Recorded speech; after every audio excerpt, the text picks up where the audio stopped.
In this video, I'm going to show you how to take trade in Vantage. Now, the first thing you want to do here inside your dashboard, click on the Accounts tab up top, and then you want to, of course, create either a real or a demo account. So it's up to you, whichever one you want.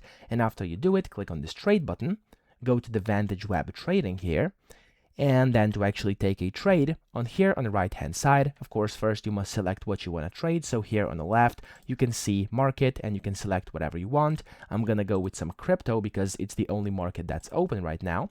And then over here you can go ahead, buy and sell. You could click on the buy button, select the order type you want. I'm gonna do market. Then you want to select the volume in either lots or USDT.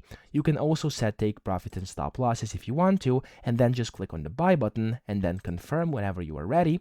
And right now, as you can see, it didn't go through, but of course for you it's gonna go through because you're gonna do everything, of course, however you want and correctly. And then whenever you're ready, you can just go ahead and sell as well, and then you can just go ahead and press on the confirm button again, and that's pretty much how you can take a trade in Vantage. So that's it. I hope this video helped you out. If it did, please subscribe to the channel and help me out as well.